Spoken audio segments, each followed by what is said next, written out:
Yeah, a lot of YouTubers have this belief that you don't want to repeat what you're saying.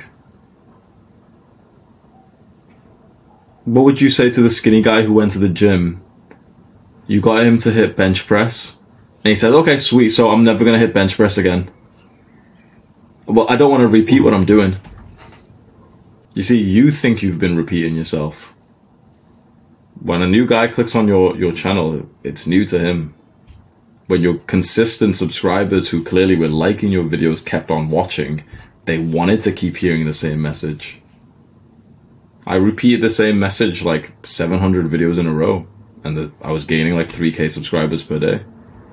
People, yeah, some dickheads will comment, oh, it's the same kind of rip video. It's like, well, yeah, it's the same bench press, bitch, but you still don't have pecs, so what are you on about? Keep doing it. But honestly, what I'd say to you, it seems like you got product market fit. You found the kind of videos that your audience were resonating with. You made some good progress, but then you changed too much of it, which I understand because I've done the exact same thing as well. But if I was you, is think about the kind of videos you were doing when you were getting the most growth. Do them and keep making them better. I think, like you said, okay. You changed too much. You went, well, you said, you know, you went to Jack's PowerPoint style ones. What was it beforehand? Was it like talking head videos or? You got a couple of options. Either you go back to voiceover style and then find a way to connect with your audience and they like you more. You go with like the PowerPoint style and try and make that work and suffer with like lower views for a little while. But hopefully you connect with your audience more. I'd say you already had something that was working pretty well. Like 4.5K subscribers is a lot as a small YouTuber, and you've got that with a niche which isn't totally huge.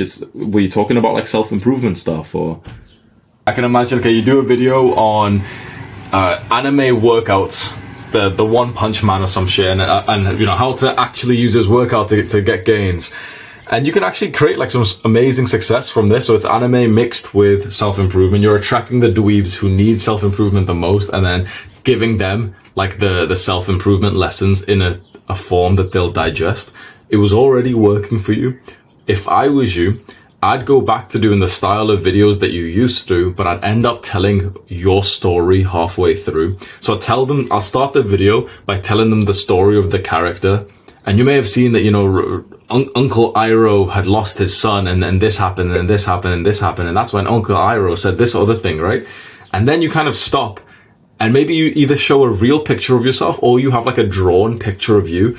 And this is what I used. And it shows like a little brown kid and like, oh, he's doing push-ups as well and stuff. It's like, you know, you showing that you've implemented it, and suddenly the audience, it's like still in the form, like the format that they like, but they're actually seeing you. They're seeing you as a person. You can maybe just have like the same picture that you just use every single time, or eventually you can get like, you know, like a little artist to animate it, which has got like a picture of either you or like a character which looks like you, and you've wrote your name underneath it. It's like, oh, Pranav, brackets, me, you know, the YouTube name or something.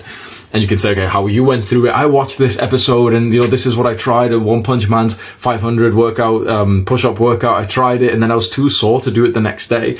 And now we need to talk about delayed onset of muscle soreness, you see? So this is what those bodybuilders talk about. And then you can have like the anime guy lifting weights or something like that. I would probably go about it that way. I'd go about it. You've had a layout that worked really well. If I was you, to make sure your audience doesn't just completely unsubscribe, I would go to your channel and unlist most of the new videos that you've been making, even the ones of which have got a good couple hundred views. Because if your channel's just going to stay exactly like, okay, this is like dweeb content, it's anime with voiceovers.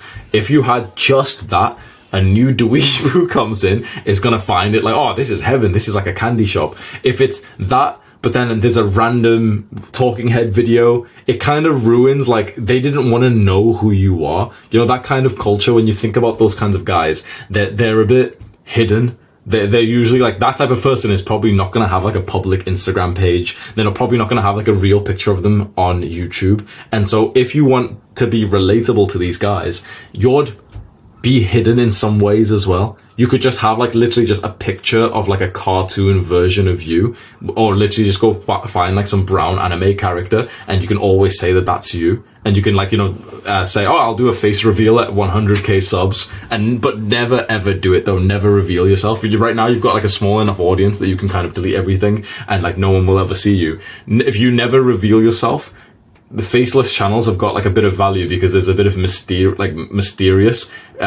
behind who's speaking to them. As long as you never ever reveal your face, you can talk to people, you can even tell them your real name, and you know, in private communities and stuff, you can end up doing a meetup or something, but you never want to do like an official reveal. Although I would bait it and I'd say, I'll do one at 1,000. You get to a 1,000, you're about to do it, you clickbait everyone and say like, you know what, I'm actually going to do it at 10k, and you just literally you get known for the guy who says he's always going to do a face reveal like every 1,000 subscribers, and you keep telling him, oh, but next time, I promise, bro.